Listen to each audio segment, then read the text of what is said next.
Hello hi, स्वागत है आपके अपने YouTube channel Atharva education home science में। हम लोग इस चैनल पे home science UP TGT exam 2021 के पेपर का सॉल्यूशन देख रहे हैं। इसके पहले हम लोग दो वीडियो में 2021 का जो टीजीटी का एग्ज़ाम हुआ था 51 क्वेश्चन देख चुके हैं। आज हम लोग पार्ट नंबर 3 यानी वीडियो नंबर 3 में आज हम लोग 52 नंबर क्वेश्चन से इसको देखेंगे और उसको सॉल्व करेंगे।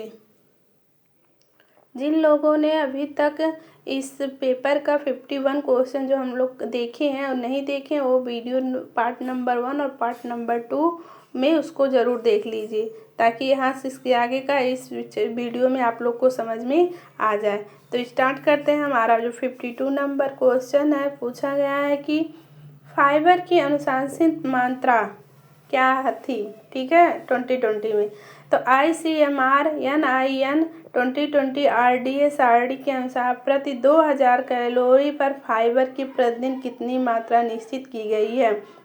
यानी क्वेश्चन ये पूछा गया है कि RDA 2020, ठीक है, उसके अनुसार एक वयस्क व्यक्ति को 2000 कैलोरी ऊर्जा सेवन करने पर उसको कितने ग्राम फाइबर की आवश्यकता होती है। ऑप्शन में आपका ए ऑप्शन है 30 ग्राम, बी ऑप्शन में 25 ग्राम दिया है, सी ऑप्शन है 35 और डी ऑप्शन है आपका 40। तो राइट आंसर है आपका ए 30 ग्राम। ठीक है।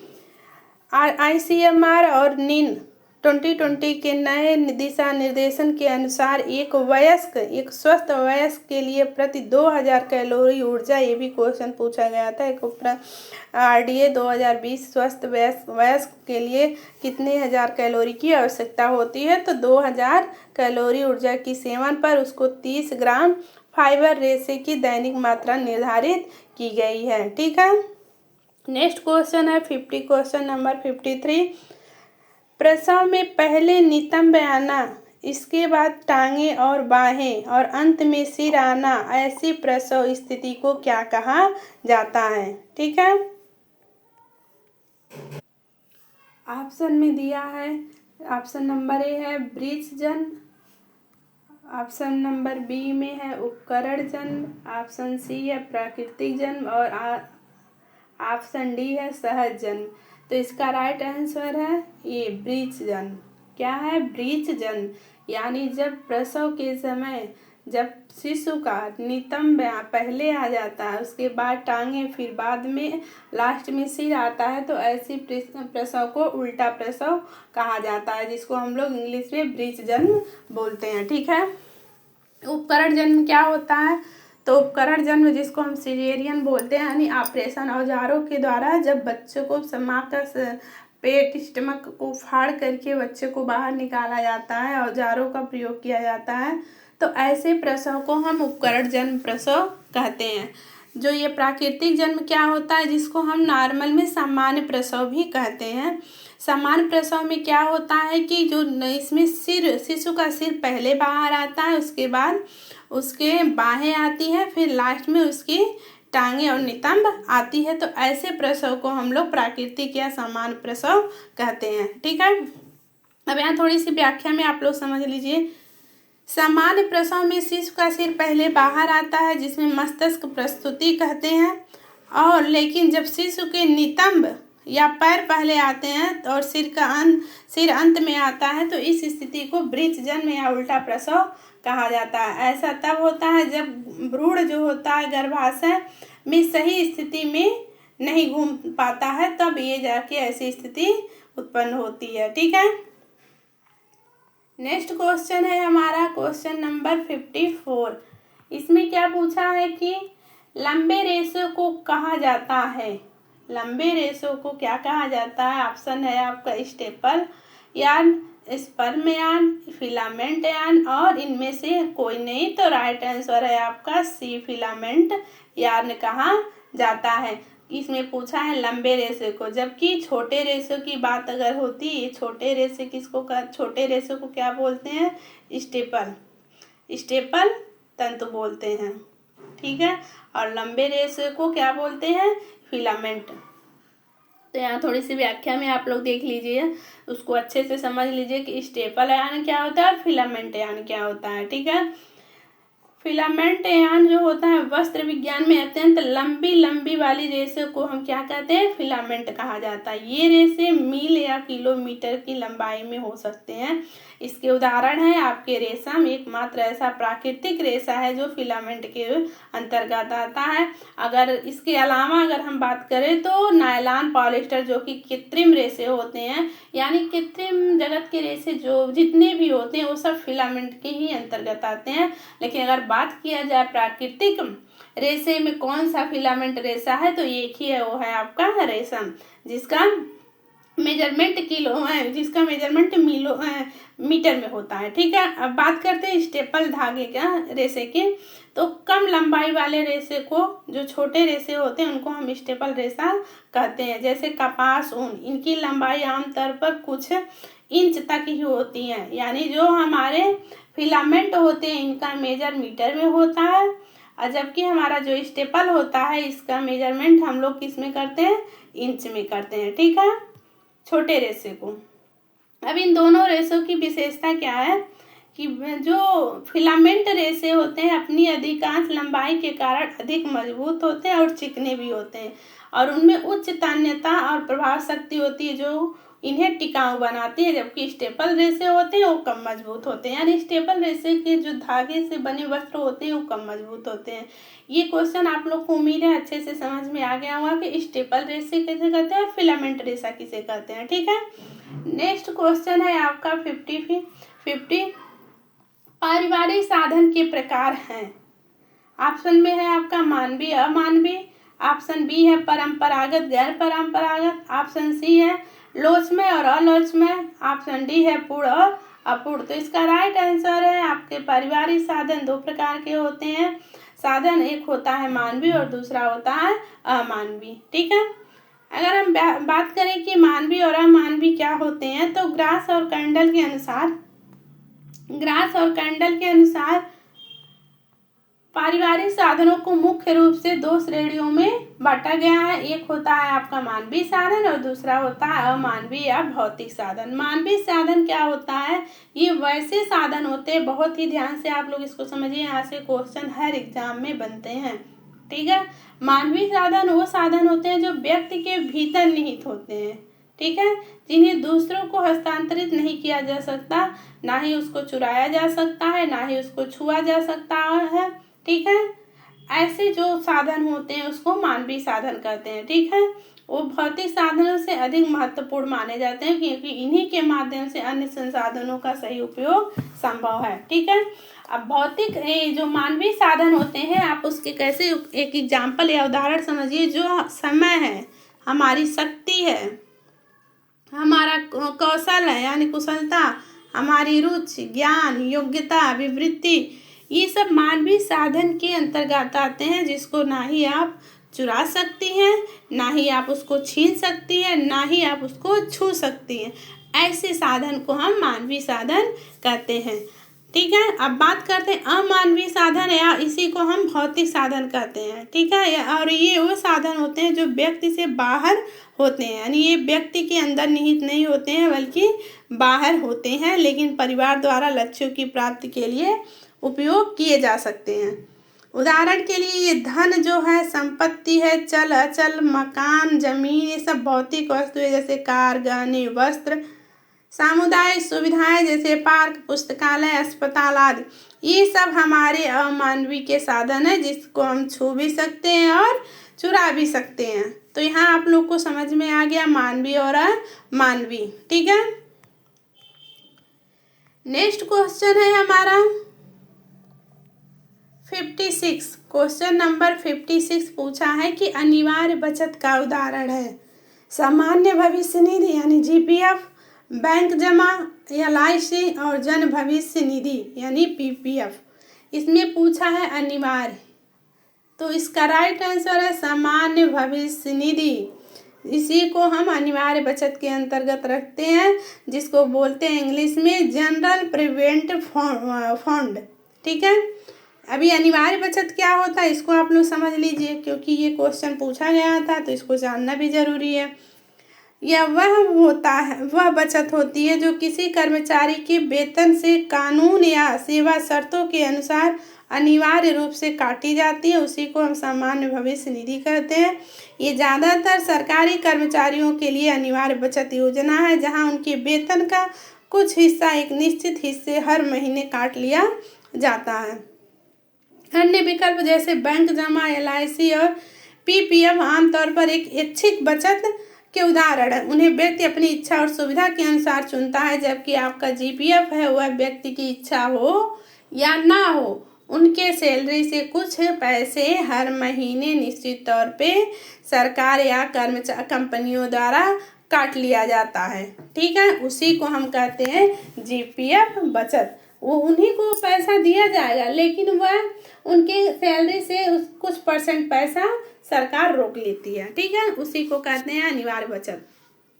नेक्स्ट क्वेश्चन है आपका 57। क्वेश्चन नंबर 57 देखिए, भोजन पकाने की सिमरिंग विधि यानी खदकना में तापमान होता है। ऑप्शन है 82 डिग्री से लेकर के 19 डिग्री सेल्सियस तक, 72 से 85 डिग्री, 65 से 75 डिग्री सेल्सियस, 80 से 85 डिग्री सेल्सियस।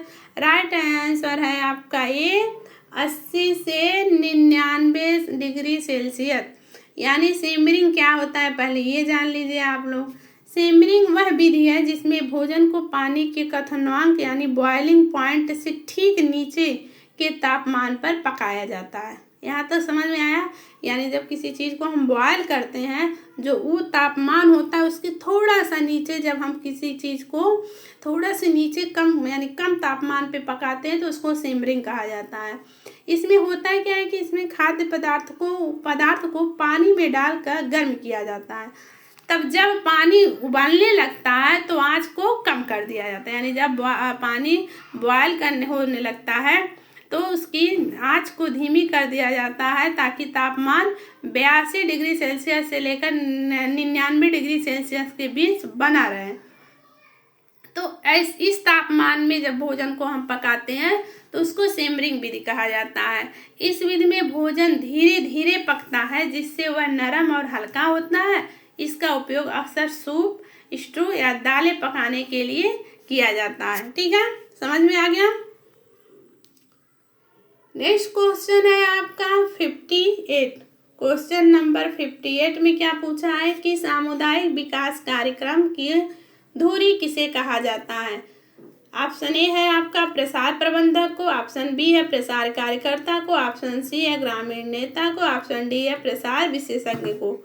तो इसका राइट आंसर है प्रसार कार्यकर्ता को। भारत में सामुदायिक विकास कार्यक्रम की शुरुआत कब हुई थी, ये भी क्वेश्चन पूछा गया, तो आप लोग याद कर लीजिए 2 अक्टूबर 1952 में भारत में सामुदायिक विकास कार्यक्रम की शुरुआत की गई थी। इसका मुख्य उद्देश्य था कि ग्रामीण क्षेत्रों का सर्वांगीण विकास करना, जिससे कृषि, स्वास्थ्य और शिक्षा में सुधार शामिल हो सके। ठीक है, प्रसार कार्यकर्ता इस पूरे कार्यक्रम का धुरी कहा जाता है, नेता भी कह सकते हैं आप। ठीक है, माना जाता है क्योंकि वही एक ऐसा धुरी है जो सरकार की योजनाओं और नई तकनीकियों का जो सीधे उसका ग्रामीण तक पहुंचाने का काम करता है। ठीक है, नेक्स्ट क्वेश्चन है आपका 59। इसमें क्या पूछा है कि विश्व स्वास्थ्य संगठन WHO का कार्य करता है। WHO का क्या कार्य है? निरोग व्यक्ति के लिए, ऑप्शन बी है समुदाय के लिए, ऑप्शन सी है माता और शिशुओं के लिए और ऑप्शन डी है उपरोक्त सभी के लिए। तो इसका राइट आंसर है आपका सी, माता और शिशुओं के लिए WHO कार्य करता है। और क्या काम करता है? तो विश्व स्वास्थ्य संगठन WHO संयुक्त राष्ट्र यूनियन की एक विशेष संस्था है, जो कि ये क्या हुआ, WHO क्या एक अंतर्राष्ट्रीय संस्था है। क्या है? अंतर्राष्ट्रीय संस्था है। ठीक है, और इसकी स्थापना यूएनओ के अंतर्गत आपके जितने भी ये संस्था है वो सारे अंतर्राष्ट्रीय संस्था आते हैं। जैसे आपके WHO हुए, केयर हुआ, यूनेस्को का, यूनिसेफ हुआ, फाओ हुआ।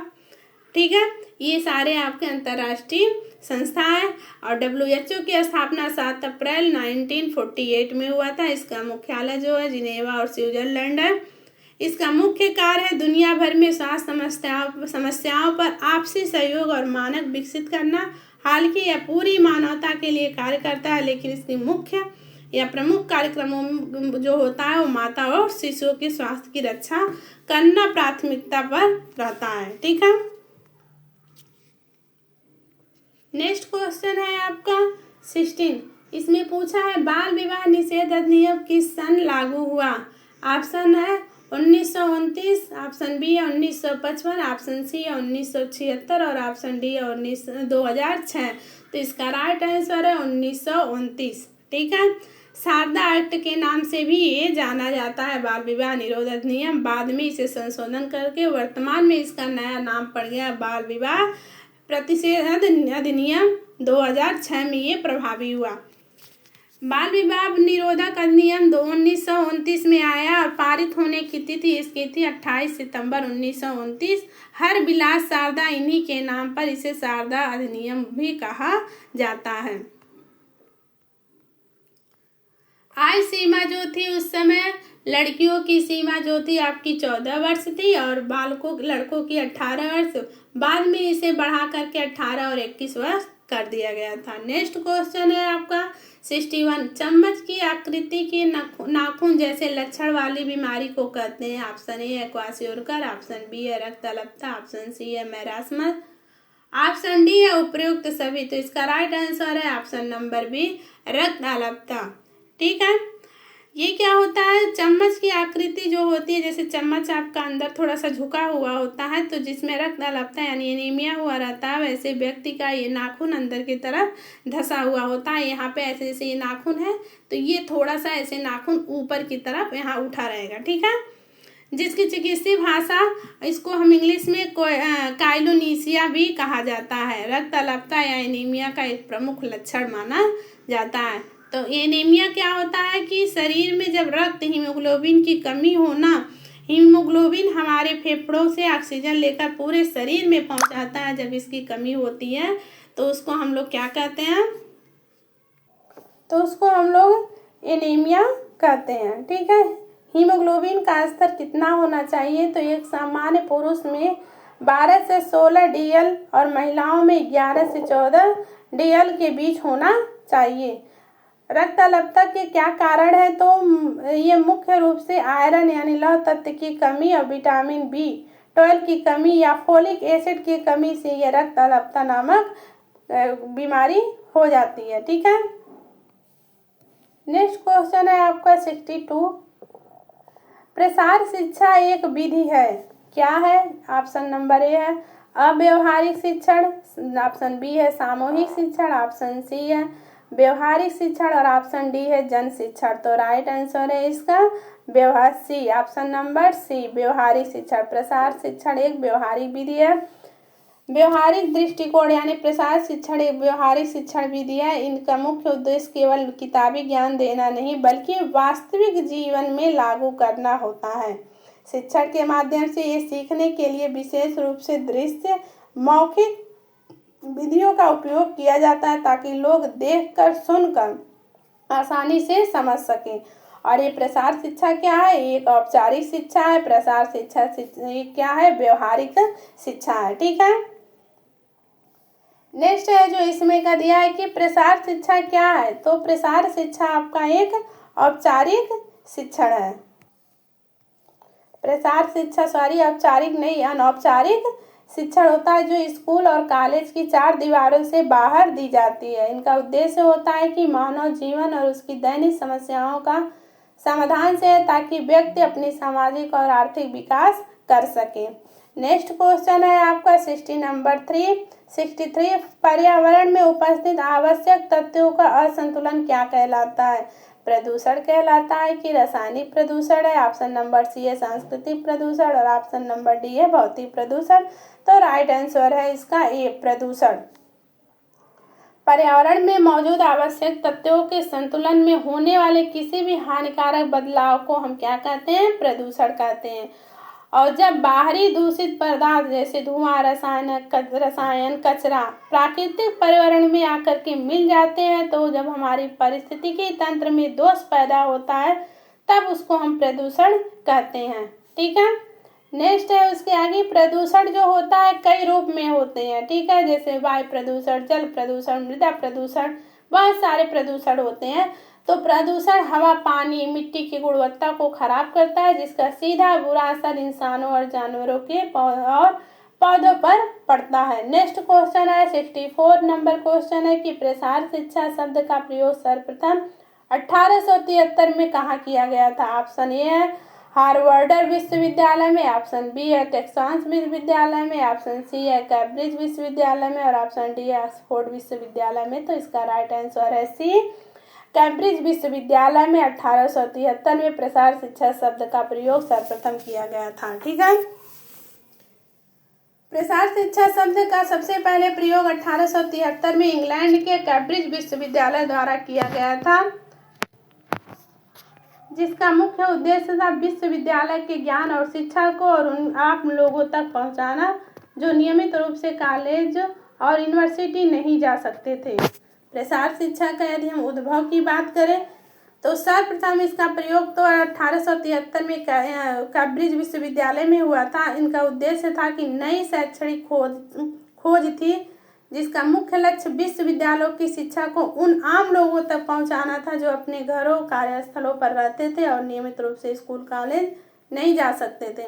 शाब्दिक अर्थ की यदि बात करें तो प्रसार शब्द अंग्रेजी के एक्सटेंशन का हिंदी अनुवाद है। एक्सटेंशन शब्द की उत्पत्ति लैटिन भाषा के दो शब्द से हुआ है। एक्स इसका अर्थ होता है आउट यानी बाहर, अटेंशन का अर्थ होता है टू स्टर्च यानी खींचना या फैलाना। इसकी डिफिनेशन की अगर हम बात करें, परिभाषा, तो इस प्रकार प्रसार शिक्षा वह शिक्षा है जो स्कूल और कॉलेज की सीमाओं और चार दीवारों की बाहर गांव और अन्य स्थानों पर दी जाती है। ऐसे शिक्षा को हम प्रसार शिक्षा कहते हैं। नेक्स्ट क्वेश्चन है आपका क्वेश्चन नंबर 65। प्रथम 4 सप्ताह में होने वाले शिशु मृत्यु का कारण है श्वासरोध, जन्मजात असमानताएं, संक्रमण या उपयुक्त सभी। तो इसका राइट आंसर है उपयुक्त सभी, ऑप्शन नंबर डी। जन्म के पहले 4 हफ्तों नवजात अवस्था में जब शिशु मृत्यु के कई कारण हो सकते हैं। जन्म के पहले 4 सप्ताह के अंदर यदि बच्चे की मृत्यु हो रही तो उसके बहुत सारे कारण हो सकते हैं, जिसमें से आपका ये श्वास रोधक भी हो जाता है, जन्मजात असमानताएं भी हो सकती है और संक्रमण भी शामिल हो सकता है। ठीक है। आंकड़ों के अनुसार लगभग 40% नवजात मृत्यु प्रसव के दौरान या उसके 24 घंटे के भीतर ही होती है। उसके प्रमुख कारण समय से पहले जन्म हो सकता है, 35% संक्रमण भी हो सकता है, प्रसव के दौरान दम घुटना भी शामिल हो सकता है। नेक्स्ट क्वेश्चन है 66। क्वेश्चन है आपका 66 में पूछा है कि निकिल और डार्सी के अनुसार मानवीय संसाधन है। ऊपर हमने एक क्वेश्चन पढ़ा था, आया था, जिसमें पूछा था पारिवारिक संसाधन है, तो उसमें हमने चर्चा की थी मानवीय और अमानवीय, 2 तरह के पारिवारिक संसाधन होते हैं। अब यहाँ क्वेश्चन ये पूछा है कि निकिल और डार्सी के अनुसार मानवीय संसाधन कौन होते हैं, जबकि हमने मानवीय संसाधन आप लोग को बताया है कि जो मनुष्य के अंदर निहित है उसी को मानवीय संसाधन कहा जाता है, जैसे इच्छा, योग्यता, कौशल, क्षमता, ठीक है, ज्ञान, बुद्धि, ये सारे हमारे क्या होते हैं, मानवीय संसाधन होते हैं। तो यहाँ ऑप्शन में दिया है समय, शक्ति और धन। ऑप्शन बी है कुशलता, ज्ञान, शक्ति। ऑप्शन सी है शक्ति, समय, समुदाय, सुविधा। उपरोक्त में से कोई नहीं, तो यहाँ धन जो है आपका अमानवीय, ये ऑप्शन गलत हो गया। इसमें शक्ति, समय, समुदाय का आपका अमानवीय, ये भी ऑप्शन गलत हो गया। इनमें से कोई नहीं, ये तो गलत है। तो राइट आंसर है आपका बी, कुशलता, ज्ञान और शक्ति आपके मानवीय संसाधन कहलाते हैं। किसके अनुसार? निकिल और डार्सी के अनुसार। ठीक है। मानवीय संसाधन तो हम आप लोग को बता दिए हैं कि ये वो साधन जो व्यक्ति के भीतर निहित होते हैं, जिन्हें दूसरों द्वारा हस्तांतरित नहीं किया जा सकता है, जैसे कुशलता, ज्ञान, शक्ति, योग्यता, रुचि, अभिवृत्ति। जबकि अमानवीय जो संसाधन होते हैं वो है आपके बाहरी साधन होते हैं, जैसे धन, वस्तु, समुदाय, सुविधा, पार्क, पुस्तकालय, ये सारे आपके अमानवीय संसाधन होते हैं। लेकिन एक ऐसा टर्म है जो टाइम, समय समय को किसी ने, निकिल और डार्सी ने अमानवीय बताया है, जबकि आपके ग्रास और कर्नल उन्होंने उसको क्या बताया है, मानवीय बताया। निकिल और डार्सी के अनुसार समय को एक अमानवीय संसाधन माना गया है क्योंकि ये सभी के लिए समान रूप से उपलब्ध है। हालांकि अन्य विद्वानों जैसे ग्रास और कर्नल ने इस समय को मानवीय संसाधन बताया है। ठीक है, ये क्वेश्चन भी आपका पूछा गया है। किसने समय को अमानवीय बताया है? तो समय को अमानवीय बताया है निकिल और डार्सी ने, बल्कि ग्रास और कर्नल ने अमानवीय निकिल और डार्सी ने बताया, जबकि ग्रास और कर्नल ने समय को क्या बताया है, मानवीय बताया है। ठीक है, ये आप लोग डिफिनेशन जो है याद कर लीजिएगा। निकिल और डार्सी के वर्गीकरण के अनुसार कुशलता, ज्ञान और शक्ति मानवीय संसाधन है। ठीक है, नेक्स्ट क्वेश्चन है आपका क्वेश्चन नंबर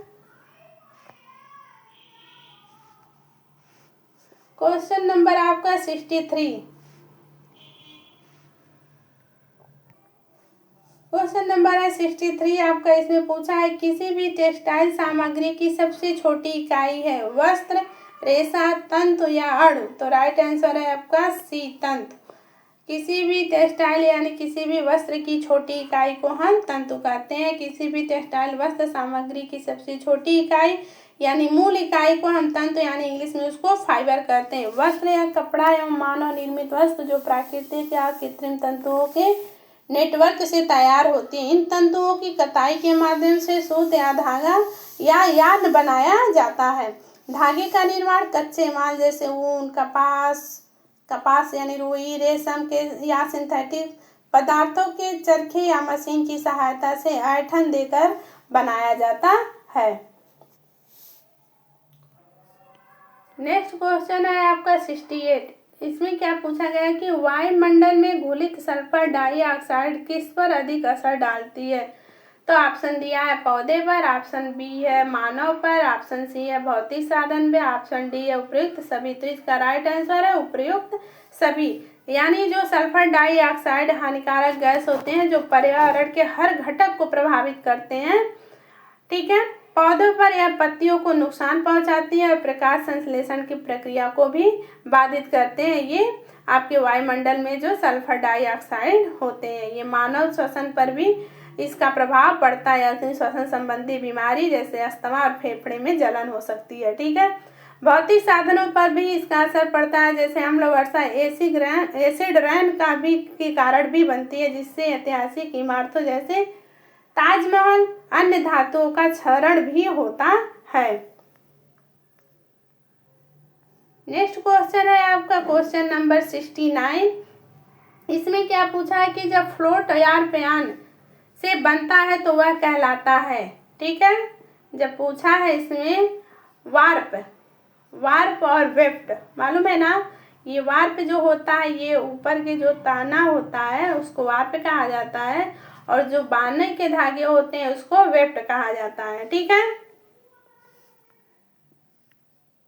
तो ये जो आपका ताने का धागा है ये इसको हम लोग वार्प धागा बोलते हैं। ये जो बाने का धागा होता है इसको हम लोग वेफ्ट यान बोलते हैं। ठीक है, यानी वो जो ताने का धागा होता है उसको वार्प यान बोला जाता है, जो बाने का धागा होता है उसको वेफ्ट यान बोला जाता है। अब यहाँ किसकी बात पूछी जा रही है? वार्प, यानी आपके ताने के धागे की बात की जा रही है। तो ये आपका राइट आंसर होगा आपका साटिन। ठीक है, राइट आंसर है आपका ए। ठीक है, जब बुनाई की प्रक्रिया फ्लोट मुख्य रूप से वार्प यानी ताना से बनते हैं तो उसे साटिन कहा जाता है।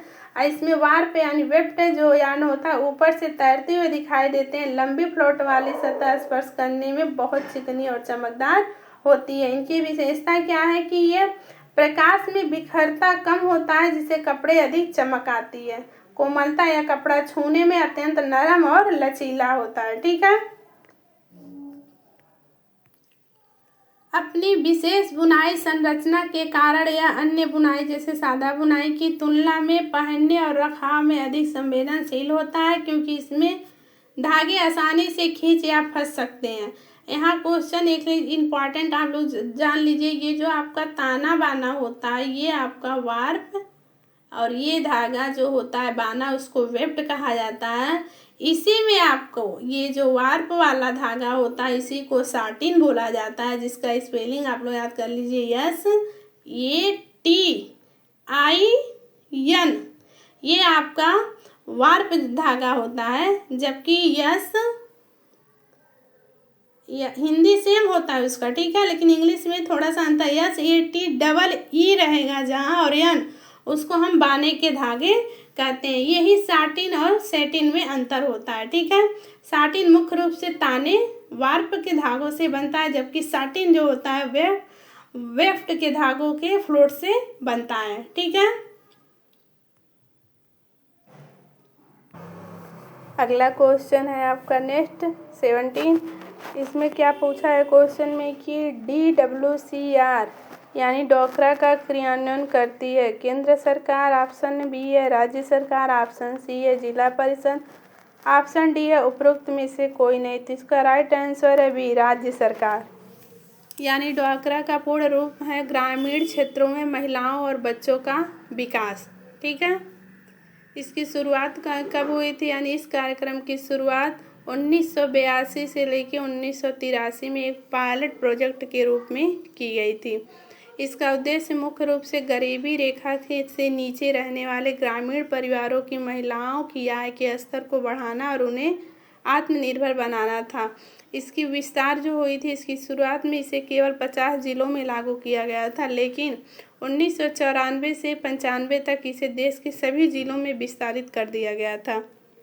डोकरा का कार्यक्रम IRDP की एक उप योजना के रूप में शुरू हुआ था, जिसका क्रियान्वयन मुख्य रूप से राज्य सरकार द्वारा किया जाता था।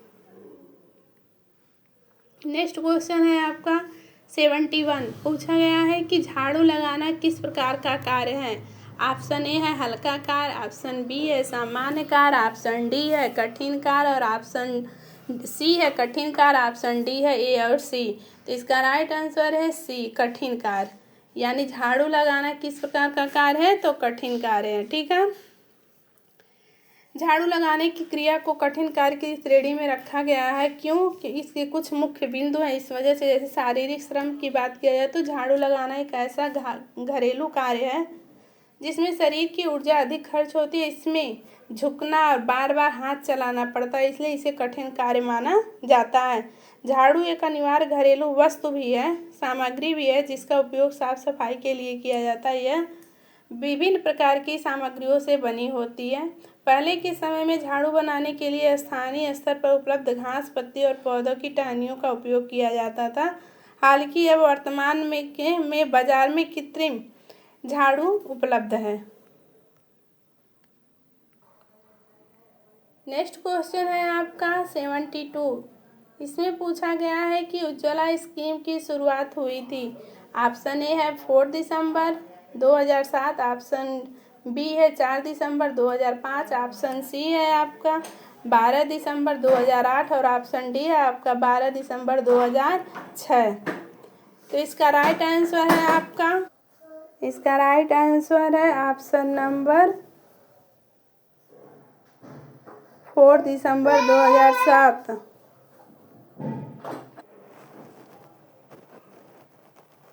इसका राइट आंसर है ई, 4 दिसंबर, ठीक है। ये 4 दिसंबर 2007 को जो पुस्तक, अगर पुस्तक के अनुसार बात किया जाए तो उज्ज्वला स्कीम की शुरुआत 4 दिसंबर 2007 को की गई थी। यह योजना मात्र BPL परिवारों को प्रत्येक LPG कनेक्शन के लिए 1600 रुपये की वित्तीय सहायता प्रदान करती थी। इस योजना के तहत गैस कनेक्शन परिवार की महिला मुखिया के नाम से जारी किए जाते थे। यहाँ ध्यान देना है कि वर्तमान में सबसे प्रसिद्ध प्रधानमंत्री योजना जो है की शुरुआत केंद्र सरकार द्वारा 1 मई 2016 को की गई थी। इस आधुनिक योजना का लक्ष्य था गरीब महिलाओं को मुफ्त LPG कनेक्शन प्रदान करना, ताकि उन्हें धुएं से होने वाली बीमारी से बचाया जा सके, ठीक है। नेक्स्ट क्वेश्चन है आपका क्वेश्चन नंबर 73। पूछा गया कि संचार किस माध्यम में तस्वीरें प्रत्यक्ष संचार के किस माध्यम से में तस्वीरें प्रत्यक्ष रूप से सामने दिखाई जाती है। ऑप्शन ए है फ्लैश कार्ड, ऑप्शन बी है फिल्म स्ट्रिप, ऑप्शन सी है टेलीविजन और ऑप्शन डी है श्यामपट्ट। तो इसका राइट आंसर है ए फ्लैश कार्ड। फ्लैश कार्ड क्या होता है? तो यह कार्ड ऐसा होता है जिसमें दोनों तरफ जानकारी, एक साइड में चित्र, शब्द या संख्याएं दी होती है और इसके मुख्य उद्देश्य सीखने वाले की चीज़ें याद रखने में सहायता प्रदान करती है और दूसरी साइड में उस चित्र से संबंधित लिखा रहता है। संचार के इस माध्यम से शिक्षक प्रस्तुतकर्ता कार्ड को सीधे दर्शकों के सामने पकड़ता है, जिसे तस्वीर प्रत्यक्ष रूप से दर्शकों को दिखाई देती है और उसके पीछे वाले हिस्से में उस चित्र से संबंधित शब्द लिखे रहते हैं, उसको पढ़कर बताता है। फ्लैश कार्ड का उपयोग अक्सर नई शब्दावली सीखने, ऐतिहासिक तिथियों, गणितीय सूत्रों या किसी भी विषय में प्रश्न उत्तर के प्रारूप के रूप में जल्दी से याद करने के लिए किया जाता है। इसी तरह आपका फिल्म स्ट्रिप होता है, इसे प्रोजेक्टर के माध्यम से पर्दे पर दिखाया जाता है। टेलीविज़न भी एक तरह का आपका प्रसार शिक्षा में वो भी एक उपयोग करने का साधन है। श्यामपट्ट भी होता है, ठीक है। नेक्स्ट क्वेश्चन है आपका नेक्स्ट क्वेश्चन है आपका 74। पूछा गया है द्वितीयक रंग क्या होता है। तो ऑप्शन इसका राइट आंसर है प्राथमिक रंग के मिश्रण से बनाए गए रंगों को द्वितीयक रंग कहते हैं, ठीक है। इसका ऑप्शन शायद नहीं टाइप हो पाया है, तो इसका राइट आंसर उसमें यही है कि प्राथमिक रंग जो लाल, पीला और नीला होता है उसी प्राथमिक रंग को मिला करके द्वितीयक रंग बनाए जाते हैं। प्राथमिक रंग लाल, पीला और नीला होता है। प्राथमिक रंग जिन्हें किसी अन्य रंग के मिश्रण से नहीं बनाया जाता है, जैसे लाल, पीला और नीला।